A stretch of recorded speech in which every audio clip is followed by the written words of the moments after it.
Welcome to the Jukebox Podcast from WP Tavern. My name is Nathan Wrigley.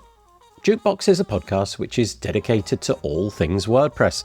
The people, the events, the plugins, the blocks, the themes, and in this case, teaching and using WordPress with low vision. If you'd like to subscribe to the podcast, you can do that by searching for WP Tavern in your podcast player of choice, or by going to wptavern.com/feed/podcast. And you can copy that URL into most podcast players.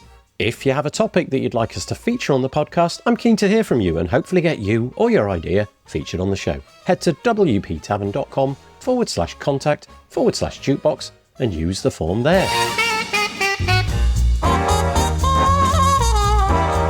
So on the podcast today, we have Bud Kraus. Bud was diagnosed with macular degeneration, a condition often associated with old age, when he was 37. Affecting both eyes, this gradually eroded his central vision, making it difficult for him to see straight ahead, recognise faces, drive or read. Despite these challenges, Bud's peripheral vision remained intact, sparing him the need for a cane or guide dog and allowing him to continue to navigate daily life. Through perseverance and adaptation, Bud continues to live fully, facing the hurdles of vision loss with resilience and optimism. Bud opens up the podcast by talking about his experience living with legal blindness, how his central vision loss has shaped everything from everyday activities to his professional routines. He explains the practical ways he adapts his devices and workflow, including tweaks to operating system settings, using screen zoom functions, and relying on pattern recognition to teach coding, write tutorials, and even host his Seriously Bud podcast. His unique perspective sheds light on the often overlooked nuances of accessibility, reminding us that every user interacts with technology differently. Bud also chats about the broader impact of accessibility in the WordPress space, from frustrations with hard-to-navigate interfaces to the importance of not excluding users who may become your audience or customers. His reflections reveal how living with low vision pushed him beyond mere acceptance, helping him discover new opportunities, hone his teaching skills, and even find humour in daily challenges. Bud's story serves as a powerful reminder of the importance of designing with empathy, embracing adaptation, and viewing accessibility not just as a technical requirement, but as a source of creativity and connection. It's full of real-world tips, personal anecdotes, and a dose of inspiration. Whether you're a designer, developer, educator, or simply passionate about building a more inclusive web, this episode is for you. If you're interested in finding out more, you can find all of the links in the show notes by heading to wptavern.com/podcast, where you'll find all the other episodes as well. And so, without further delay, I bring you Bud Kraus.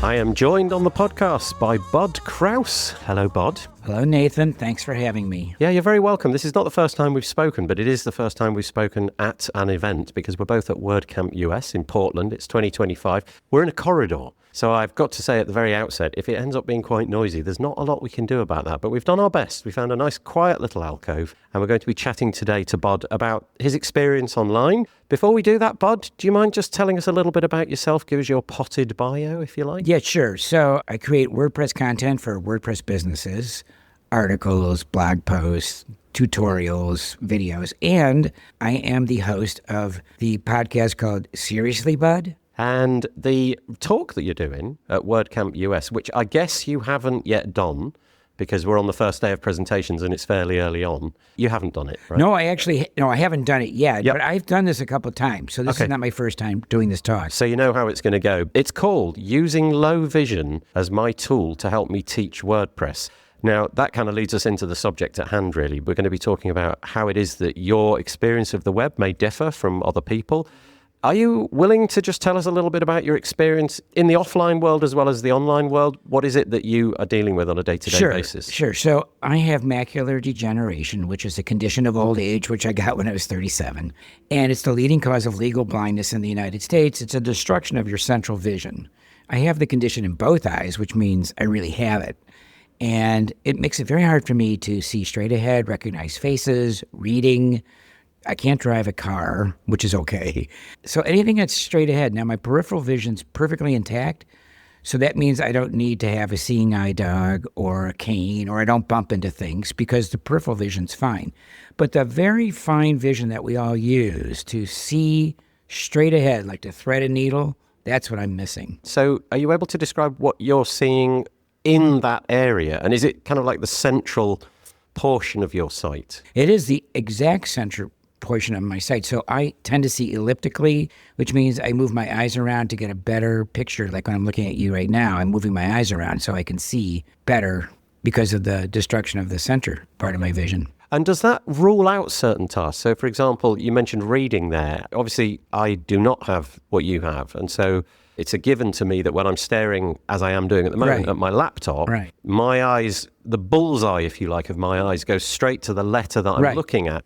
And for me, it's hard to imagine deploying my peripheral vision to do that. But can you, for example, do things like reading, or is that out of the... You can't. Peripheral vision is it's not even close to being a perfect substitute for central vision. So the answer is no, you cannot read with peripheral vision. You cannot understand. You can see, but you can't understand. And it just makes things difficult. Yeah. So how does that affect your real life? So obviously you mentioned things like being unable to drive a car or things like that. Is there anything else that might give us a frame of reference for just how profound it is? Well, I like to look at it differently. So I have a different approach to this. So when I first was diagnosed when I was 37, I thought, this is the worst thing that could ever happen. And that makes sense. But it is not the worst thing that could ever happen.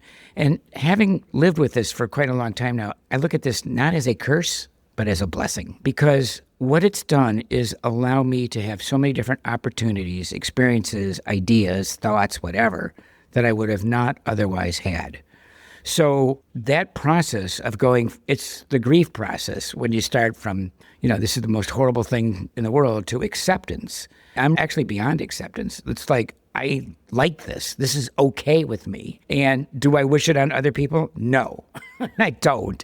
But like I said, it's not the end of the world. There are conditions and diseases that are far worse than this. So I do think in fact, in my talk that I'm giving, at the end, I talk about why this is a blessing and not a curse. I mean, like, for example, you can get as inebriated as you want at parties because you're not going to be driving the car home. So there's lots of that, or you don't see your friends get older because you can't see the detail on their face. When I go in a grocery store, I don't see all the junk food. So that's good. Is it inconvenient? Yes. Do I have a hard time finding people at a large event like this? Yes, but I manage. So in the wider world, you can obviously deploy your peripheral vision. So we're sitting in it's maybe this room's about 10 meters by 10 meters. There's a lot of space. Whereas the thing that we're talking about, WordPress, building websites and so on, it's usually this constrained little, let's say rectangle. Could be something that we're holding on our hands, a mobile phone or a computer, laptop, something like that. How does your situation, how does it get impacted by this then? Are you doing this peripheral vision, glancing left and right and trying to figure out what's going on? Or do you have other tools, mechanisms, things that you deploy? I do, and that's what my talk is about. So for example, I've taught WordPress and I taught coding for a long time. And people say, well, how do you do that if you can't see? Well, one thing is I'm always very prepared. So when I go into a class, I can't wing it. I just have to know exactly what I'm going to be doing. And in code, there's a lot of patterns, and I recognize patterns. And yes, I do use Zoom. I use audio. I use touch. Now, touch is not really relevant here, but I'm able to, with the technology, as good as it has become for me, I'm able to zoom in and out of the screen, and I'm able to read things out loud. And then I have to do a fair amount of memory, but that's okay. So do you have adaptations that you make? Let's say, for example, you go out today and you purchase a new computer. Do you have adaptations that you make on an operating system level? Yeah, I do. Okay, I'm curious to hear about these because I make no modifications when I purchase. So tell me more. Good question. So one of the things I do, and I will be demonstrating, is my resolution is a low resolution, meaning 1024 by 768 would be low today. In the olden days, that would be high. But it makes it easier for me to see the screen.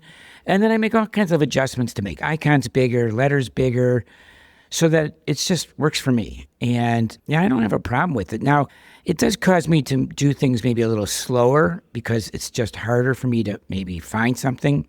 But I think I mentioned that patterns is a very important thing to me. So if I'm going to a website and they change the UI totally around, that's going to be a pain in the neck for me because then I have to relearn where everything is. It's sort of like changing the furniture if you were blind. I mean, really blind, which most people aren't. So I'm legally blind, but I'm not like lights out blind. If you change where things are, then it's going to make things very difficult for me, whether it's in the real world or in the virtual world. I just have to relearn everything. A sort of curious question that's just occurred to me. When you buy a new computer, is there a process whereby you have to combat the regular default icon size and default text size just for a moment in order to wrangle it into the version of the OS that you need? You're absolutely right. So if you're booting up for the first time, it's a hole in the whole process, which is, at least the last time I did, which is there's no audio, there's no nothing, and you're seeing like little tiny print to, configure the language and the location and the time and all that stuff that you do when you work with a computer for the first time. That is a real problem. Yeah. You would imagine that there'd be some mechanism to invoke that as the first thing that happens. I think so. Yeah, that's interesting. Yeah. Okay, so we talked about the wider world. We've talked about a computer that you may modify. Let's get onto the bit which we're all here for, which is WordPress. Are there any adjustments or tools, or this could extend to the browser, so it may be browser tools, what have you, but for the internet, let's say, what are the modifications that you're making to make your life possible there? I don't think there's anything really any different than anybody else makes. I mean, the biggest thing is I will either zoom in or out of a web page. And it's really funny because if you're using a certain screen size with a certain resolution, things can get very hard to work with. I don't think enough companies, like I'm thinking of even LinkedIn, for example, that I was using today. Sorry to call them out, but it's just like their chat areas were just really, I just had to do all kinds of crazy things to actually see the text, and the text was really small. I think because I'm a stress case, that they don't always test down to my level. And I think I just accept it, but that's the way it is, I guess. But I think that you don't want to exclude people from anything, really, because they may be your customer.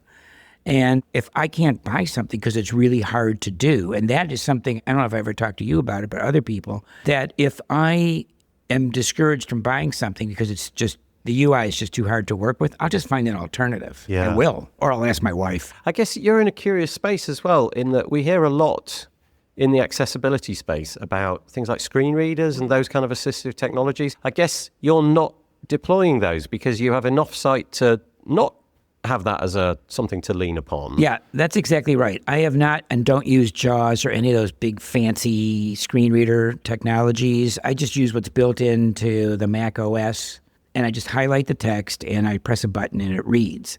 I think it's called VoiceOver or text-to-speech or whatever it is. And it's in the accessibility part of the settings.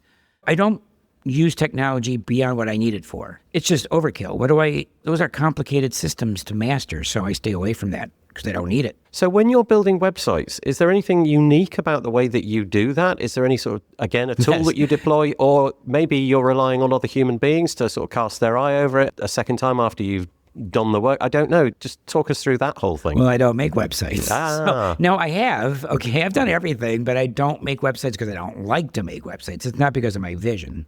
But yes, if I am working in the past like I have, I would ask people to help me particularly with color, because I think I have a poor color palette. And I think it's because of me. So I have to ask, does this go good with this?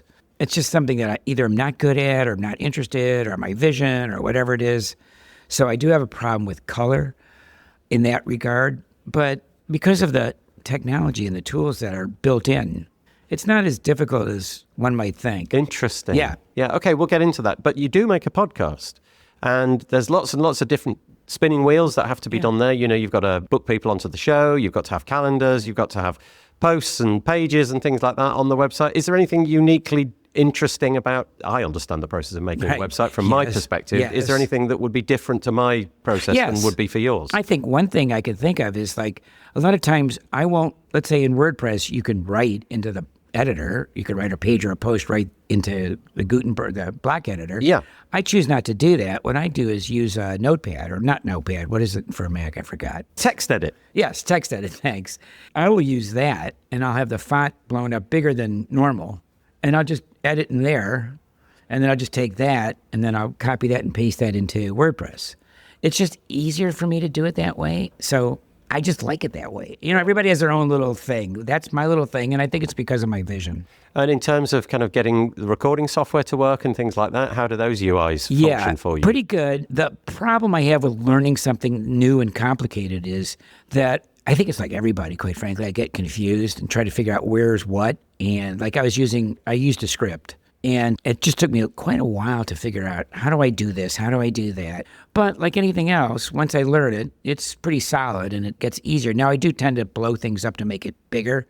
And my wife is always telling me, I can't use your computer because stuff is too big. Now, I don't think it's too big, but she does. And when I look at other people's computers, then I realize, no, it's bigger than theirs. Okay, so we're in the era of Gutenberg. It sounds like you've been using WordPress for a fairly long time, presumably before Gutenberg. Yes. What's your opinion on whether or not that was a move in the right direction? In other words, is it favorable? Is it more straightforward for you to create a post? I know that you said in the scenario for a podcast, you're writing it elsewhere and copying and pasting it in. But with other things like, I don't know, laying out content and writing paragraphs and things, do you think it's a good experience? Did we go in the right direction there? That's a very hard question for me to answer.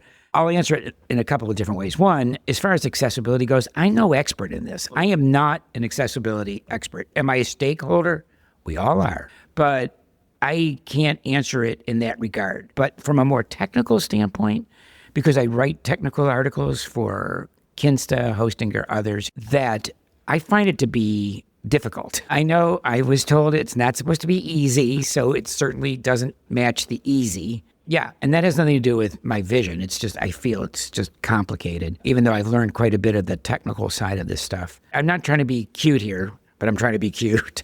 And I just can't answer that question that's going to provide any value. So I was kind of wondering if there was a thing which, if you could click your fingers and make it appear in the block editor or the Gutenberg interface, which you would, and I don't know that you've got an answer to that. Let me think. No, I don't think so. No. And I use Elementor too. So I think from a logic standpoint, Elementor seems to be easier for me.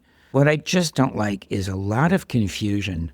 Too much information built into a UI is a real problem for me. Nathan, the funny thing is, I feel like I have a special filter on the world that other people don't have. This is another one of these blessings that gives me the ability to understand what works and what doesn't work without having to ask somebody because it's just built in. Now, the thing about disability or this field in general, which is huge, it's very idiosyncratic. So my setup is good for me, but it may not work for somebody else.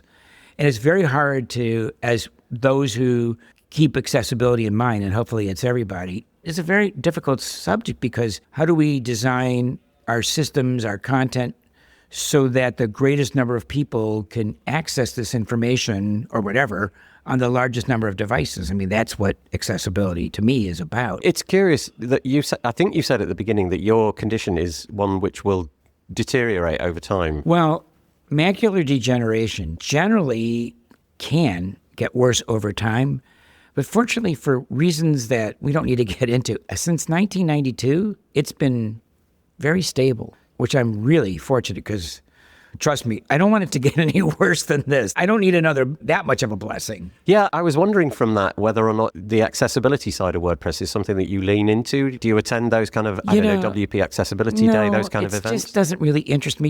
Back in like 1999, 2000, I was teaching a course at Pratt Institute in New York called Accessible Web Design.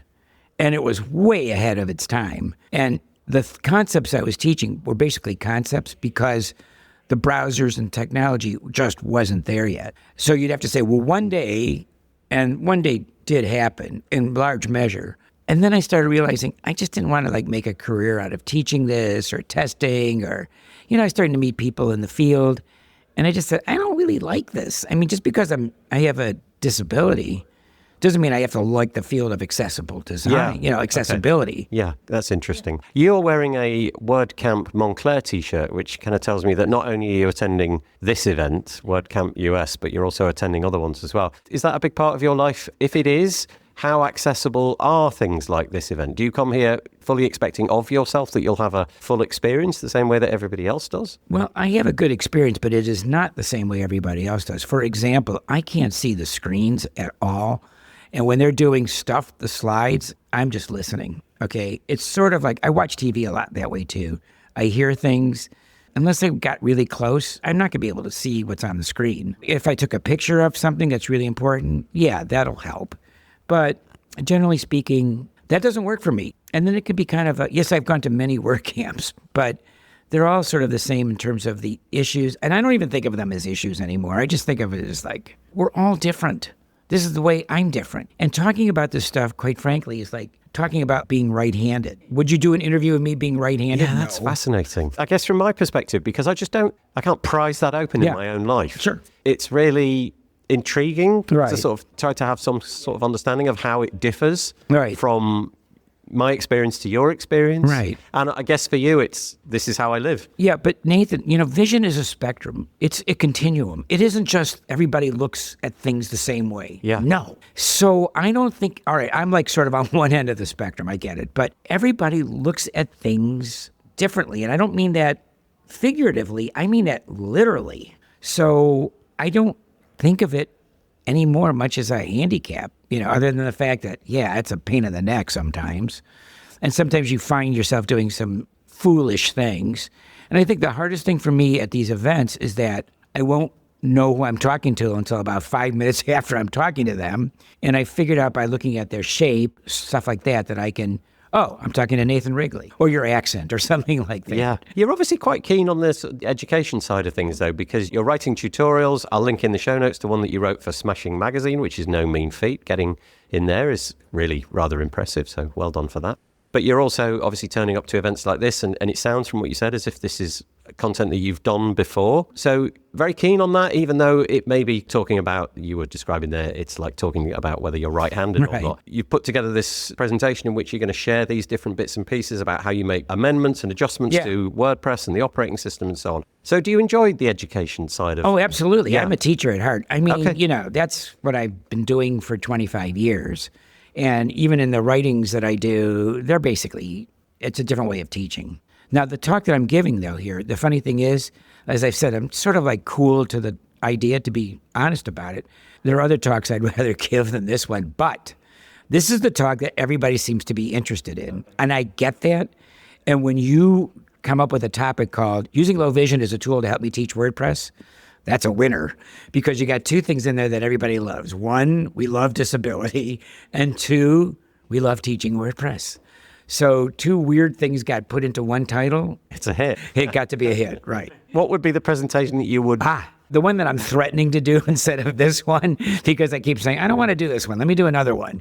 There's two. One is Burnt Out on Web Design, What Your Future Career Could Be, which is my story. And the other one is Show Me the Money, How to Get Sponsors to Financially Help with Your Podcast, event, whatever. I like that topic, Show Me the Money. Paraphrasing, just a minute, what are the nuggets? Because I'm curious about that one. Oh, come on. You could teach me, okay? What are the nuggets in there, though?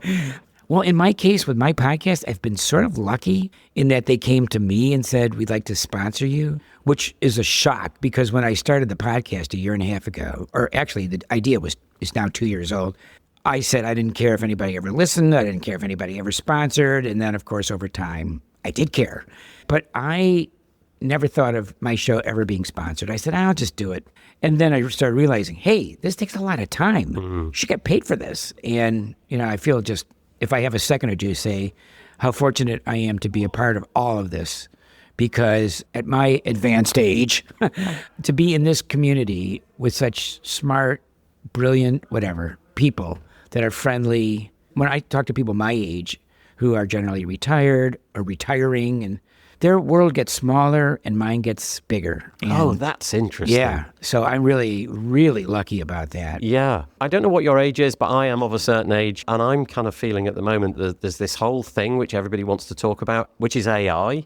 And I'm kind of feeling as if that train has already, that ship has sailed for me. Can't invest all of the time and what have you to learn all of the different bits and pieces. It's like there's another bus coming. I don't know what you think about that. Well, I'll tell you what it is. For me, it's been a career extender because I'm now writing at a level for Kinsta technical articles that I could not otherwise write.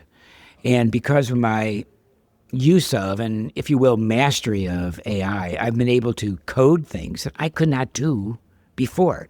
So I've always had sort of, for the longest time, because I taught, great foundation of HTML, CSS, some JavaScript, whatever. So I know this stuff, okay? But to elevate that knowledge, to create stuff now that is much more complicated, sort of like junior development-oriented stuff, or maybe a little bit beyond that, that is amazing. It's because of AI. That's fascinating. Yeah, it's that's interesting. extending what I can do. Yeah, you feel like you've got a new lease of life there. Yeah, a bit. Yeah. So I don't have to keep writing the same things over and over about how to create a post. I've done that. I want to be challenged to learn new things, and AI is helping me do that. And we're teaching AI, and AI is teaching us. So it's really cool. Your presentation, is it today or tomorrow? Well, it's tomorrow. I was going to say, you're looking very calm for somebody that has a presentation Well, later today. I've been around the block. I'm not going to be nervous. Now, what I do have to do is I've got to do some more memorization. And that's what I talked about, always being prepared. I just can't go in there and read the slides. It's not going to happen. So I have to really know what the slides are, what the order is, and what the words are on the screen. I don't have to read those words, but I have to know the ideas behind all this. So in some sense, you've memorized it, more or less. Oh, that's interesting. Yeah. So you've really applied thought to more or less every sentence that comes out of your mouth. Basically. But you don't get nervous. We're with friends. I would get so nervous. At least I like to think so. Yeah. No, I agree. Every time I've been to a presentation, even when the person delivering it has been quite nervous, there's always been a very positive sentiment in the room. I'll tell you why I don't get nervous. I don't see their faces. Oh! So if you don't see their faces, there's so many advantages of vision impairment. I know it sounds crazy, but if you don't see their faces, then you don't see their reactions. Now, of course, that's a negative too, but then you don't get nervous. Absolutely fascinating. Yeah. Well, I wish you the best of luck with it. It will be out on WordPress.tv at some point. Typically now they come out really soon. These flagship events, they turn them around really quickly. Well, I don't know when this is coming out, but this is going to be live streamed around the world. Is it? Yeah. Okay. So one person can watch. The point being, dear listener, that if you've enjoyed this episode and you want to follow on the talk, the presentation that Bud has given at WordCamp US, by the way, maybe the quickest way to do that is to just Google either WordCamp US 2025 or Google using low vision as my tool to help me teach WordPress. That's the other short circuit, if you like. You'll be able to see exactly what it is that Bud delivered. I have no further questions, so unless you've got something to add, I will say thank you very much for chatting to me. Well, thank you, Nathan. And I'm a big fan of what you do, and thanks for having me on. Thank you so much.